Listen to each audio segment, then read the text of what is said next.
Amigos y amigas de La Respuesta, 11 de enero de 2026, una fecha que para nosotros los dominicanos nos hace recordar momentos muy dolorosos, porque un 11 de enero de 1948 se desplomó un avión DC-3 de la Dominicana de Aviación en Río Verde, en la montaña de Río Verde, que estaba propiamente aproximándose al aeropuerto de Santo Domingo, que estaba situado entonces en la avenida San Martín. El general Andrews se llamaba. La Dominicana de Aviación tenía su sala de operaciones en ese aeropuerto. Eran dos los aviones. Habían ido a jugar en Barahona el equipo de Santiago. Que lo piloteaba un piloto militar magnífico, Ramón Hernando Ramírez, hermano del coronel Miguel Hernando Ramírez. Y creo que su copiloto era un comandante Ramírez Duval. Iban a Santiago, pero como eran las cosas, 1948, el aeropuerto de Santiago entonces no tenía luz suficiente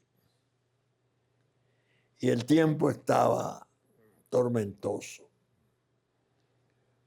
El otro avión lo piloteaba Felipe Cartagena, un veterano piloto comercial de gran fama.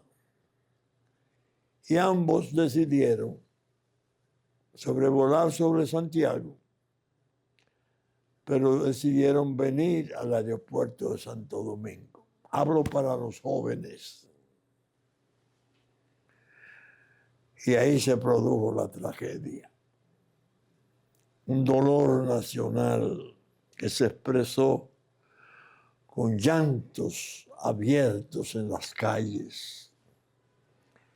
El país se sintió traspasado por la tragedia. En el avión de Santiago venían exponentes gloriosos del béisbol nacional, el más importante, Ventura Loro Escalante. Pero también venía, además de Aquiles Martínez, hermano de Horacio Martínez, leyendas del béisbol de la región del Caribe. El caso fue que, según se pudo decir entonces, el avión que piloteaba Cartagena siguió y pasó la ciudad de Santo Domingo muy alto. Comenzó a approachar, a bajar desde el mar. El otro, en cambio, un piloto magnífico, no se saben las razones, parece que un cálculo que es posible del copiloto o del propio capitán del avión, de que ya estaban en condiciones de comenzar a descender, se estrelló contra la montaña de Río Verde. Murieron 34 personas, estrellas en formación, jóvenes brillantes, Chino Álvarez, Papiro Raposo, murieron y hicieron llorar a la nación.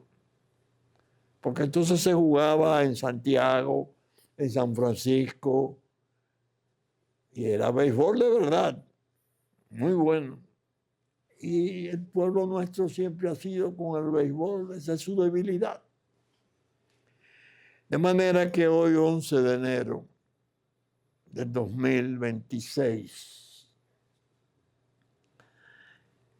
no podía iniciar este programa sin llevar mi recuerdo a aquellos momentos tan tristes. 1948. Yo recuerdo que vinimos un grupo de estudiantes. Todavía no habíamos ingresado a la universidad del bachillerato, a la estación de la Dominicana, aquí en el General Andrew de la San Martín. Y el grupo se formó preguntando, esperando información. Cuando llegó eso es inolvidable, desgarradoramente inolvidable. Todos nos echamos a llorar. No podía, desde luego, pasar el 11 de enero del 2026 por debajo de la mesa. A Dios le he rogado siempre en cada aniversario por el descanso eterno de las almas de aquel grupo tan valioso de deportistas y de profesionales que cayeron también, que le acompañaban, médicos, abogados. Fue una pérdida para la República que se estremeció como pueblo. Es una tarea de este programa remover las fechas, las antiguas, traerlas, con una manera de que el pueblo nuestro tenga una referencia de su pasado, de las tristes y de las alegres, las pocas alegres que ha tenido. Bien, hoy quiero hacer una respuesta delicada, porque me voy a referir a un tema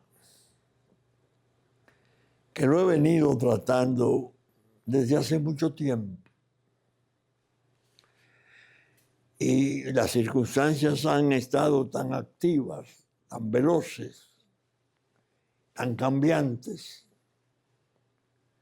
que se han producido cosas ahora que me obligan a reafirmar las cosas que sostuve durante un tiempo largo en mi programa, especialmente La Pregunta, no mi programa, no, mi blog, La Pregunta. Y en el programa La Respuesta. Pero la pregunta está escrita. Se sabe que es más fácil localizar lo escrito que lo verbal, que se lo lleva el viento con frecuencia. Venezuela, Dios mío, una nación hermana tan querida, que ha sido históricamente de la América del Sur, la que ha tenido con nosotros y de la propia región del Caribe la relación más entrañable históricamente. Nuestro exilio político durante el régimen de Trujillo, allí vivió, allí fue acogido, allí estuvieron los principales dirigentes importantísimos nuestros. Y siempre Venezuela, se dice incluso con cierta razón, que nos parecemos mucho. Ella tiene su norte en el Caribe, aunque sea de América del Sur. La tragedia que está ocurriendo es preocupante y penosa. Escribí esta semana, salió el miércoles, una pregunta bajo el título Maduro, un prefacio de cosas que se están escribiendo para la historia. Es decir, es un principio, un signo potente de lo que está ocurriendo, pero falta mucho por ocurrir. Tiene cerca de 6, 7 millones de sus hijos en lo que yo llamo un calvario de ambulante, mendicante. Y se ha producido un hecho que ha estremecido a muchas naciones del mundo.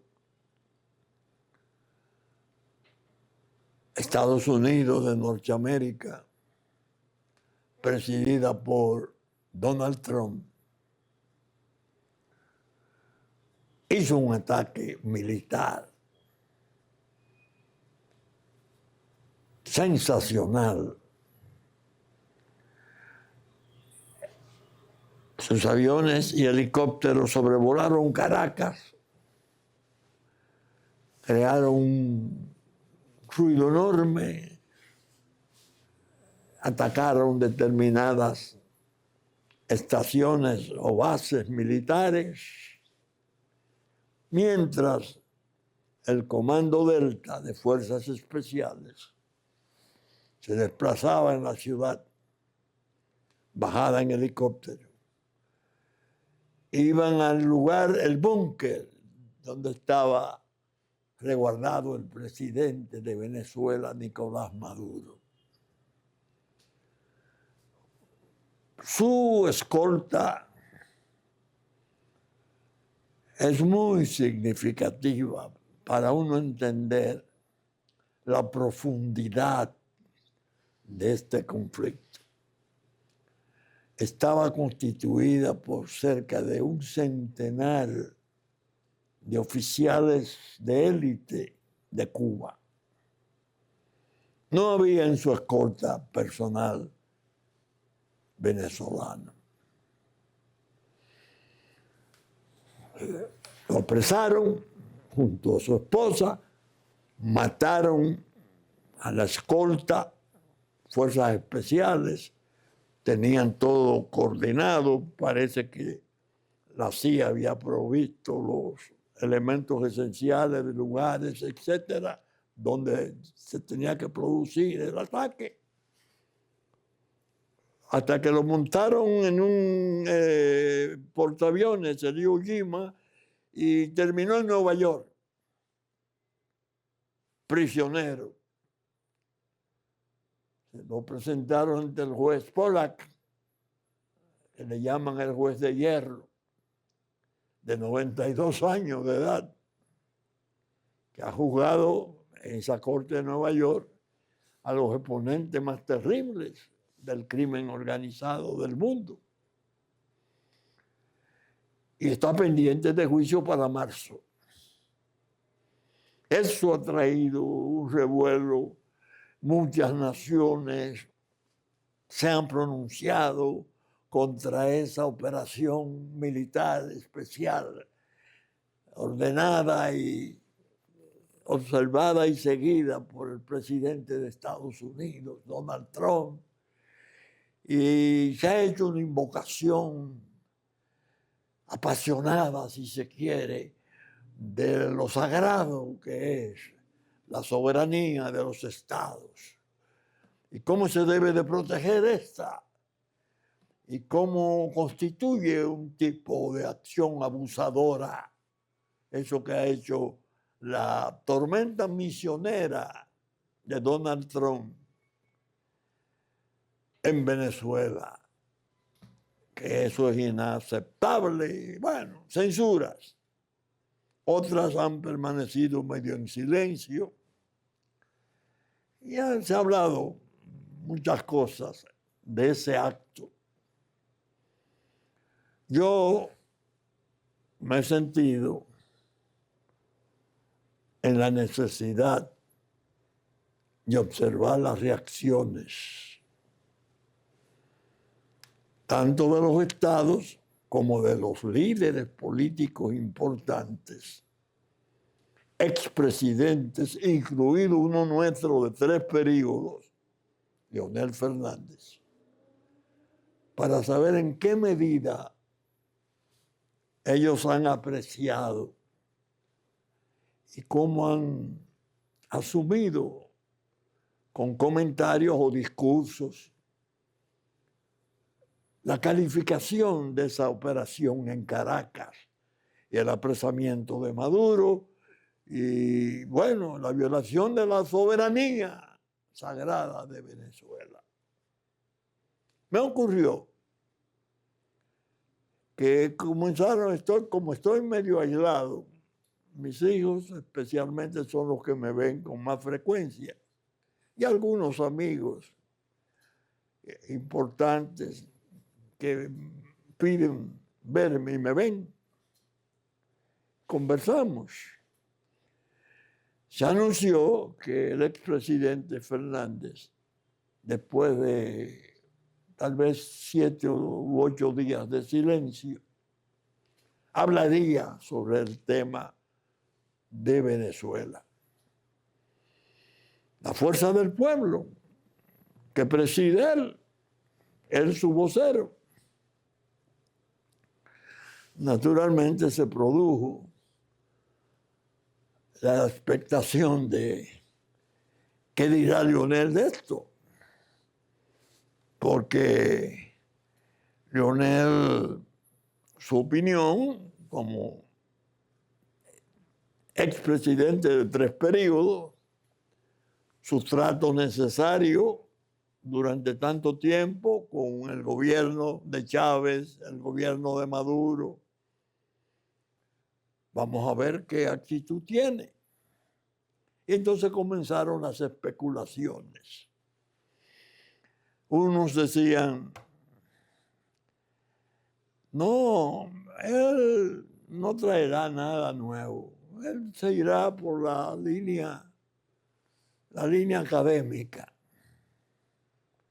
Él va a hablar de las violaciones de la soberanía, como están consagradas, como prohibidas en la Carta de Naciones Unidas, en la Carta misma de la OEA. Y naturalmente va a censurar eso. Yo sostenía, él es muy prudente y es una ingenuidad pensar que no está calibrando la fuerza, la potencia del fenómeno mundial que está ocurriendo. Porque Trump no es Venezuela, Trump es Irán, Trump es la guerra de Medio Oriente, Trump es Ucrania. Está en la base de todos esos gravísimos trastornos está el eje Trump, naturalmente buscando la paz donde hay guerra. Sin embargo, frente a Venezuela, y todavía más delicado, frente a México, viene desde hace ya un tiempo, más de un año, calificando los carteles de la droga como organizaciones terroristas, anunciando francamente, sin ideas solapadas ni doble intención, tenemos que atacar a los carteles Con México la situación llevó el disenso, la diferencia con la presidenta de México, la señora Claudia Sheinbaum, al grado que se pensó que iba a haber una ruptura. Hubo muchas tensiones y el presidente Trump ha terminado por decirle: los carteles de México gobiernan en México. Ella lo sabe, lo único que ella le tiene miedo. Y ahora, antes de venir a grabar, de quedarme grabando aquí, anuncia: es posible que ataquemos por tierra los carteles de México. Cuando me pongo la mano en la cabeza, estoy pensando en la historia, lo que ha sido, lo difícil que ha sido, lo tenso que siempre ha sido la relación México-Estados Unidos después de su guerra, y la cuestión de los territorios del suroeste de Estados Unidos, que en principio eran mexicanos, pero fruto de la guerra pasaron a ser parte de Estados Unidos. Y yo decía a los amigos y a mis hijos: Leonel es seguro que tiene una visión más avanzada que la de esos corifeos que están ahí haciendo alarde de que ellos también respetan la soberanía, aunque una ridiculez del PLD, el PLD de Danilo Medina, imagínense. Y seguro trae algo nuevo. Él tiene background, él tiene de qué hablar, porque él fue observador de las elecciones de Maduro y en otras elecciones de Venezuela ha estado, acompañado de elementos que ha designado la ONU, hasta el centro cártel. Y yo recuerdo que él afirmó entonces: no firme el acta el veredicto de los observadores, porque algunos tuvieron la actitud, la misma mía, de considerar que si no se presentaban las actas de elecciones, no se podía declarar estas legítimas. Digo, eso fue en el 24. Yo digo, no va a desperdiciar la oportunidad de decir: señores, el primero o de los primeros que dijimos esa administración de Maduro es ilegítima, estoy yo. ¿Qué pasa? Y que iba a tratar el asunto como es natural en esos términos. Se anunció, me ocurrió que en YouTube lo puse y se me paralizaba la fílmica. Se paraba precisamente porque solo aparecía esa declaración, que era correctísima, una defensa de primer orden. Ustedes quieren saber lo que yo sé de Venezuela, miren lo que yo dije que entonces estaba, punto. Pero no. Al día siguiente, en un diario aparece, un diario importante, aparece el discurso completo. Ay, Dios, sentí pena. Me apenó porque es un amigo que yo aprecio mucho y que para mí es una pieza clave del futuro nacional, porque es un hombre culto, con experiencia de 3 periodos presidenciales, decente, de una bonomía que el pueblo sabe, el pueblo lo ha visto. Pero es muy culto y muy perceptivo. Él sabe lo que está ocurriendo en Estados Unidos. No es un fenómeno cualquiera lo que está ocurriendo en Estados Unidos. Es una especie de revolución. Donald Trump. Esas naciones que yo mencioné y esa guerra que yo mencioné, en la cual ha sido eje, me liberan de dar explicaciones. Determinante.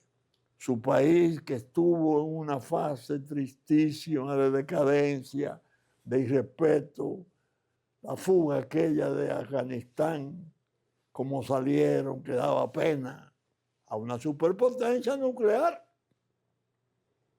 y que tenían desde su fundación marcadas misiones mesiánicas. Después se vio con el destino manifiesto, acudir en favor de los pueblos sumergidos en grandes desgracias. ¿Qué pasó? Languideció, se cayó. Sí, cómo no. La administración de Biden hizo pacto con el gobierno de Maduro, intercambio de prisioneros, los sobrinos de Cilia Flores por unos ciudadanos americanos, la apertura al mercado petrolero, una petrolera americana que pasara a operar allá, bueno, pero se iban incendiando los escenarios. Y Trump pasó un tiempo largo haciéndole advertencia a Maduro de que debía de abandonar el poder y que permanecer o pretender permanecer ahí a la fuerza le costaría mucho a él. Bueno, pareció en un momento que era casi una necedad. Muchos decían, bueno, eso es Trump amenazando una cosa que no puede hacer. Y la hizo.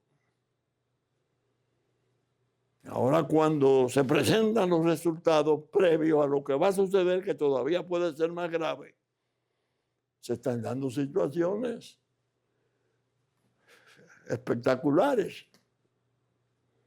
Trump logra el objetivo de entregar a un tribunal a Nicolás Maduro, bajo el predicamento de que él nunca entendió ni ha entendido que la guerra que está montada contra el narcotráfico puede ampararse en la noción de soberanía de los estados. Pese a que el crimen organizado y el tráfico de droga han alcanzado tanto poder como pasar a constituir un segundo estado en algunas naciones. Ejemplo, Venezuela. Cartel de los soles significa soles, las insignias de los oficiales de su ejército. La noticia es que desgraciadamente esas Fuerzas Armadas fueron hundidas en el negocio. Ya yo lo había denunciado y lo había comentado en documentos como esto. Inside Crime. Dios mío. 24 de mayo de 2018. Es una ONG prestigiosísima. Creo que sueca e inglesa, pero importante. Ya en el 18 denunciaba en un trabajo que aquellos que puedan hacerlo deben procurarlo.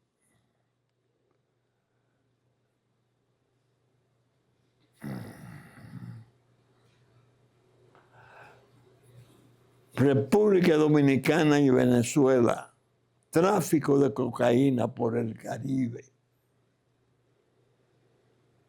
En el 18 comenzaba el Inside Crime. Estos son 2 ejemplares nada más. Hay más entrega de esto.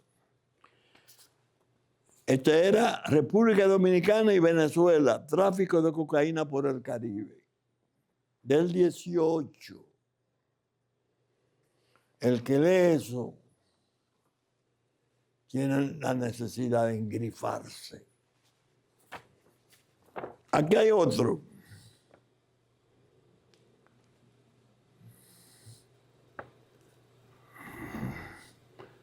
Personajes de México. Inside Crime, 9 de mayo del 25.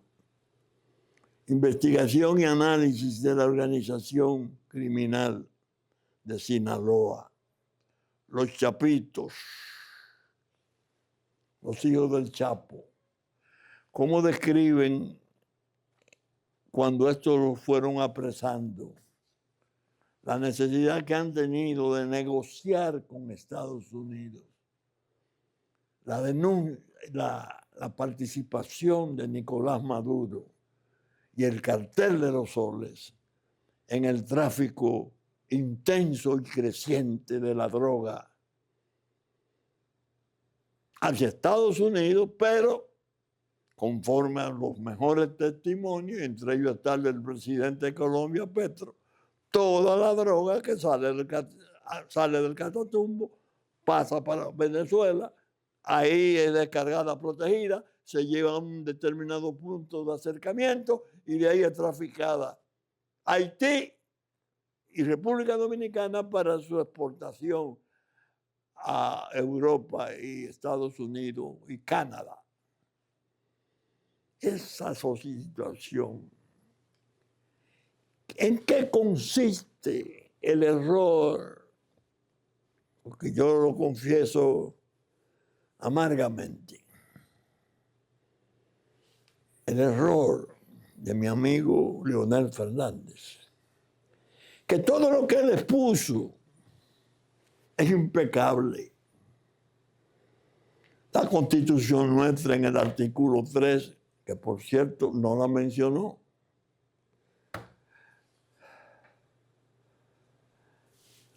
la Carta de Naciones Unidas, la Carta de Formación de OEA y muchísimos acuerdos internacionales, la soberanía de los estados la premian con un respeto enorme. Ningún estado puede ser perturbado en sus asuntos internos. Lo que él escribió para pronunciarlo como discurso es impecable. Para la academia. Es una cátedra de Derecho Internacional Público perfecta, conforme a su cultura y sus convicciones. Pero lo que no es perdonable, y eso me apena, es el silencio. La omisión de mencionar las circunstancias actuales. El terrorismo a cargo de la droga, el fentanilo como droga de efectos mayores, de matar multitudes. Oigan, las estadísticas del fentanilo más bajas, muertos e irrecuperables, fundidos en Estados Unidos es cada año de más de 100,000. Más que las últimas 4 guerras de Estados Unidos. Trump dice, esto es contrario a nuestra seguridad. Se trata de una guerra química. Y este tráfico de opioides y de droga compromete gravemente nuestra seguridad.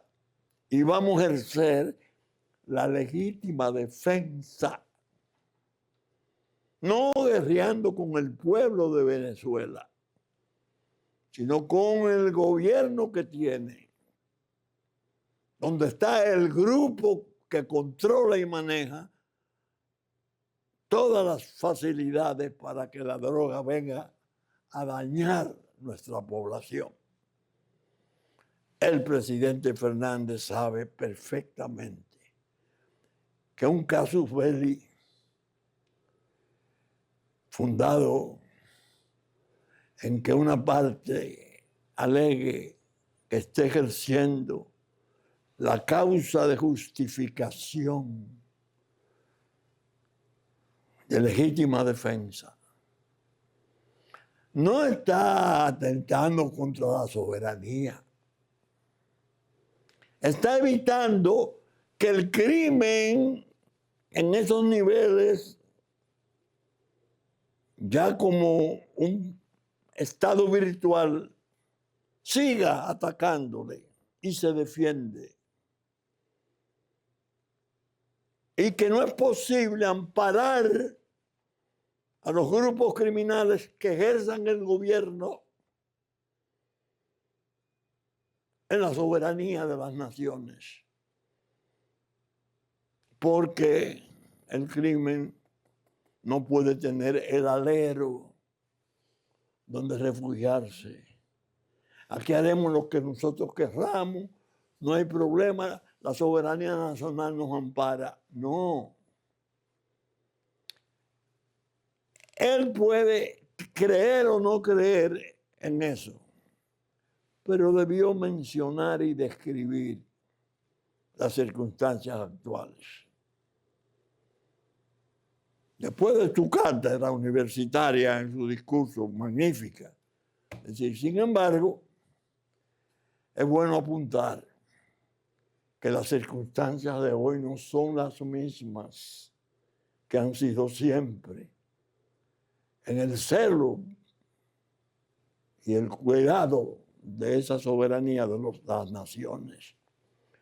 Un Estado que descuide la composición de su autoridad y su autoridad se gangsterice. Sobre todo un Estado que yo mismo dije que el administrador del gobierno era ilegítimo, porque todas las apariencias eran de fraude, porque no se presentaban las actas de elecciones. No puede brindarle apoyo y cobertura a ese crimen hecho poder. Pero ya no poder virtual, poder paralelo, no. Desde las propias Fuerzas Armadas, desgraciadamente arruinadas, y la participación de gente clave del mando, incluyendo un presidente. Ya eso corresponde a otra categoría de situación. Si él hubiera hecho una justa alusión a las circunstancias especiales nuevas en que está obrando Donald Trump, a mí me hubiera complacido. Porque he sido desde siempre, desde que yo era su presidente del Consejo de Drogas y después política de drogas su asesor, un partidario ardiente en distintos escenarios que sostuve. El narcotráfico es tan poderoso que no se podrá detener por operaciones policivas de interdicción. Todo lo corrompe, es muy poderoso. La autoridad civil de poder en todas las naciones, las propias economías y innumerables vertientes de esa economía, la lícita está enferma. tendrá que haber guerra. Una guerra formal. ¿Esto qué está pasando? Si no, olvídense de que eso va a ser posible. Se lo dije, incluso lo enfaticé tanto que cuando en el 99 en Washington fui tan duro, tan ríspido, en el Departamento de Estado, en una reunión, con la miopía de la autoridad norteamericana, que no veía eso, al contrario, lucía como una especie de benigna convivencia o coexistencia. Bueno, a Haití se la dejaron como motor de su economía y la mayoría de su empresariado está reputada como testaferro de los capitales, de las drogas del mundo, no solo de los carteles de Sudamérica, los soles y el Golfo y esas cosas, de la propia droga mundial. Y ya yo lo expliqué. ¿Desde cuándo teníamos la información?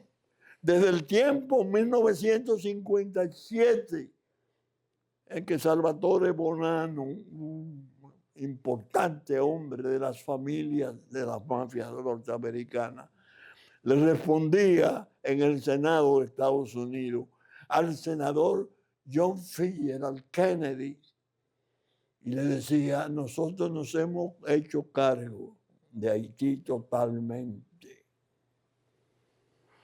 Qué bueno hubiera sido que él hiciera ese acto justo de reconocer han cambiado las circunstancias.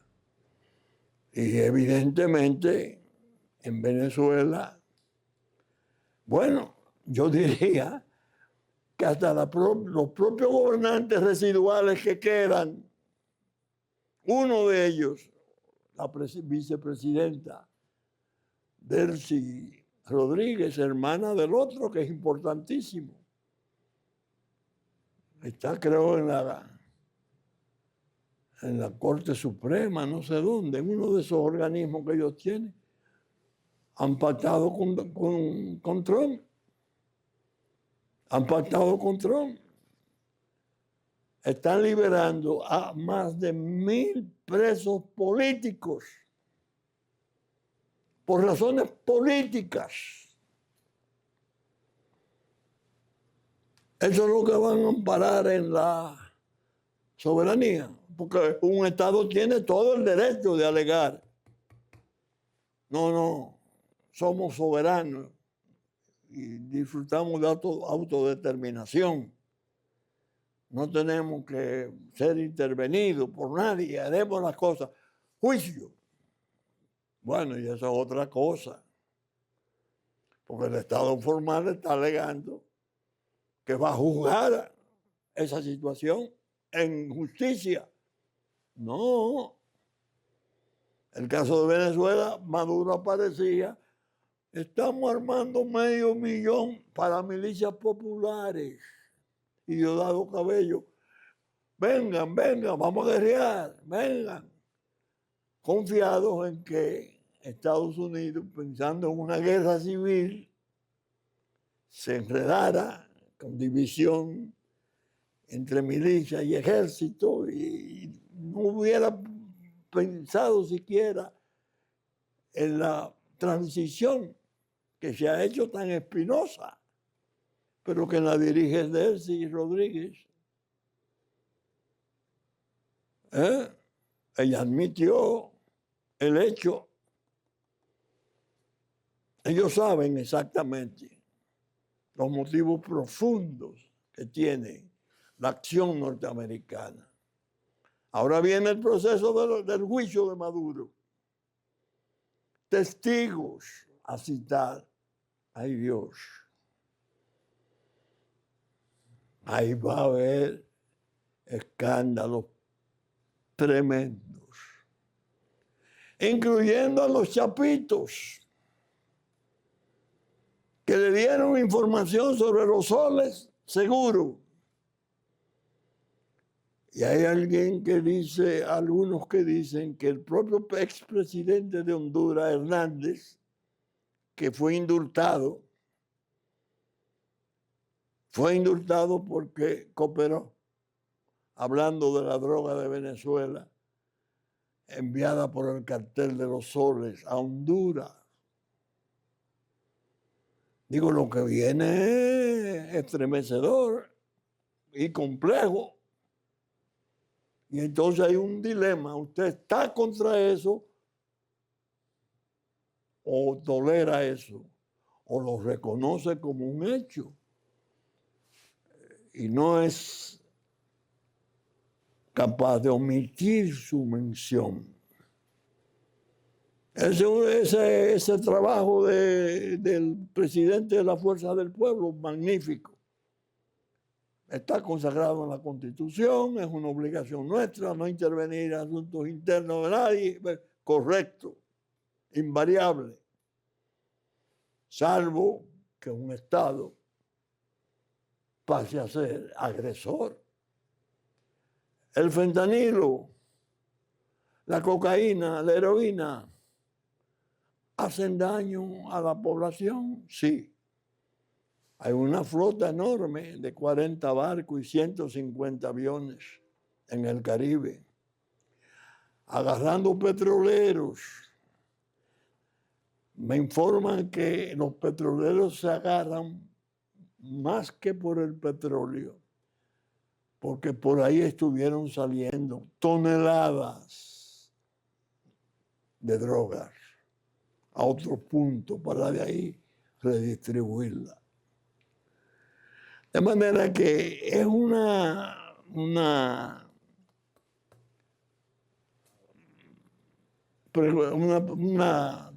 respuesta especial. Y sobre todo, Leonel Fernández tiene en su haber de gobernante haber